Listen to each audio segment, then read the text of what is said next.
Greetings everyone. நம்ம டெய்லியும் prelims point of view 5 question பார்த்துட்டே இருக்கோம். இன்னைக்கு என்ன 5 questions இருக்கு அப்படிங்கறத பார்ப்போம். First question, choose the correct pair அப்படினு சொல்லிருக்காங்க.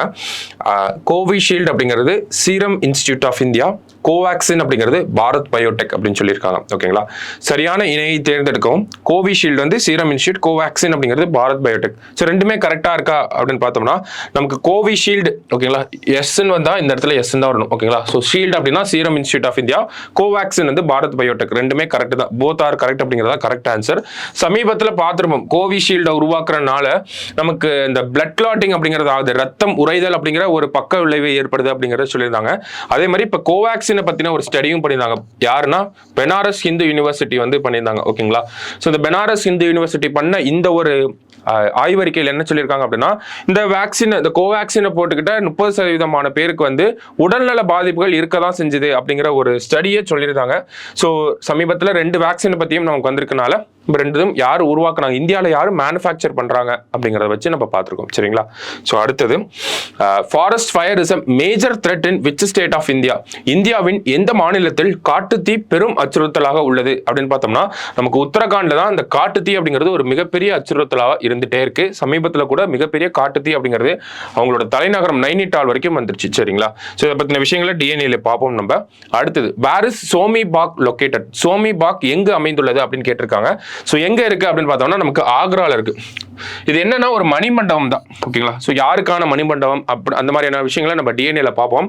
இந்த ஒரு சோமி பாகை பொறுத்த வரைக்கும் பார்த்தோம்னா 1922ஆம் ஆண்டு கட்டப்பட்டிருக்கும். ஐ மீன் கட்ட ஆரம்பிச்சிருப்பாங்க. பிளஸ் ஒரு 102 வருஷங்களா இதை வந்து கட்டிட்டு இருக்காங்க. இப்பதான் முழுமையா இதை கட்டி முடிச்சிருக்காங்க. ஓகேங்களா, ஸோ எங்க இருக்கு அப்படின்னு பார்த்தோம்னா ஆக்ரால இருக்கு. ஆக்ரால நமக்கு ஆல்ரெடி தாஜ்மஹால் இருக்கு இல்லையா, ஸோ அந்த தாஜ்மஹாலை ரிஃப்ளெக்ட் பண்ற மாதிரி அதே மாதிரியான ஒரு வடிவத்தை கொண்டது தான் இந்த சோமி பாக் அப்படிங்கிறத சொல்றாங்க. ஸோ இதை பற்றின விஷயங்களை நம்ம டிஎன்ஏல பார்ப்போம். சரிங்களா, ஸோ அடுத்தது, who is the top Indian in the world's super rich list அப்படின்னு கேட்டிருக்காங்க. உலகின் சூப்பர் பணக்காரர் பட்டியலில் முதலிடம் பிடித்த இந்தியர் யாருன்னா கௌதம் அதானி தான். சரிங்களா, ஸோ அடுத்தது கொஸ்டின் பார்ப்போம். Choose the correct statement. Conservative parties believe in status கியோ அப்படின்னு சொல்றாங்க. Okay, political parties are classified as per ideologies.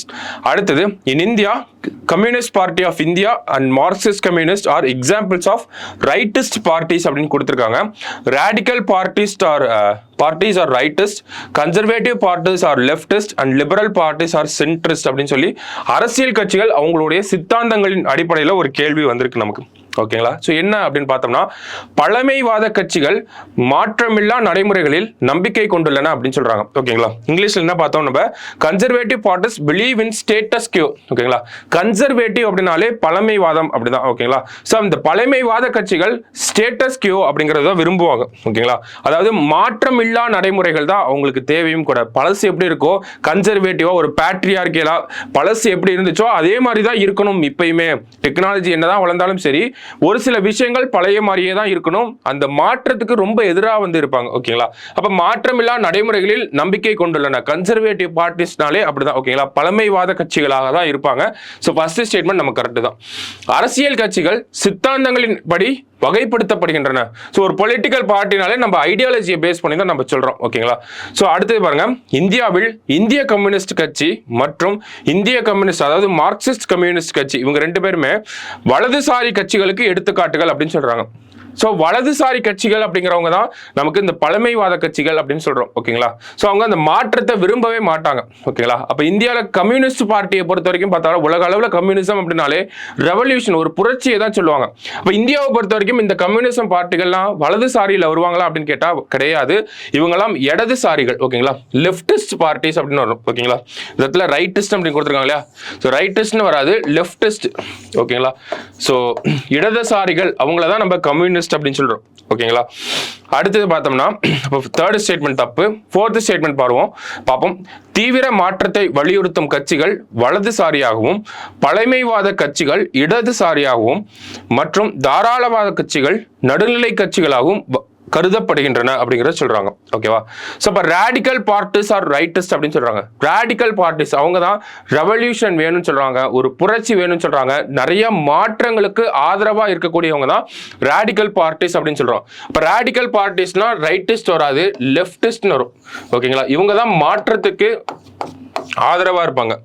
Conservative parties are leftist அப்படின்னு சொல்றாங்க. கன்சர்வேட்டிவ் பார்ட்டிஸ்னா என்னன்னு வரும்? ரைட்டிஸ்ட் அப்படின்னு சொல்லி வரும். ஓகேங்களா? ஸோ இவங்க தான் மாற்றத்துக்கு எதிராக இருப்பாங்க. ரைட் விங் அப்படின்னு சொல்றாங்க இல்லையா? ரைட் விங் பார்ட்டிஸ் எல்லாமே அந்த ஒரு மாற்றத்துக்கு எதிராக இருக்கக்கூடியவங்க தான். ஓகேங்களா?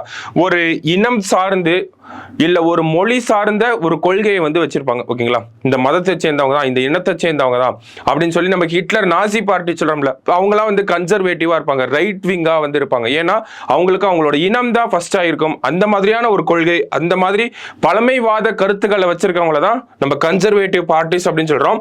அவங்களாம் ரைட் விங் பார்ட்டிஸ் அல்லது வலதுசாரிகள் அப்படின்னு சொல்றோம். ஓகேங்களா? புரட்சிகரமா இருக்கக்கூடிய கட்சி, மாற்றங்களை விரும்பக்கூடிய ஒரு கட்சியை நம்ம இடதுசாரிகள் அப்படின்னு சொல்லுவோம். அடுத்து லிபரல் பார்ட்டிஸ் ஆர் சென்ட்ரிஸ்ட், அது ஒரு குரூப், தனி குரூப். ஓகேங்களா? சோ இந்த 4 ஸ்டேட்மெண்ட்ல பார்த்தோம்னா first statement correct, second statement correct, தேர்டும் தப்பு, ஃபோர்த்தும் தப்பு. ஓகேங்களா? சோ சரியான ஆன்சர் என்ன அப்படின்னு பார்த்தோம்னா 1 and 2 ஒன்லி கரெக்ட் அப்படின்னு கேட்டிருக்காங்க. சரியான ஸ்டேட்மெண்ட் தான் நமக்கு கேட்டிருக்காங்க, கரெக்ட் ஸ்டேட்மெண்ட் தான் கேட்டிருக்காங்க. அப்போ 1 and 2 ஒன்லி கரெக்ட். ஓகேவா? ஸோ இதெல்லாம் பொலிட்டிக்கல் பார்ட்டிஸை வச்சு கேட்ட கொஸ்டின்ஸ் நமக்கு. சரிங்களா? ஸோ அதை பேஸ் பண்ணி தான் நமக்கு கேட்டிருக்கோம். அவங்களோட ஐடியாலஜிஸை வச்சு நமக்கு கேட்டிருக்காங்க. கண்டிப்பாக பொலிட்டிக்கல் பார்ட்டிஸ்லேருந்து ஒரு கொஸ்டின் நம்ம எக்ஸ்பெக்ட் பண்ணுறோம்.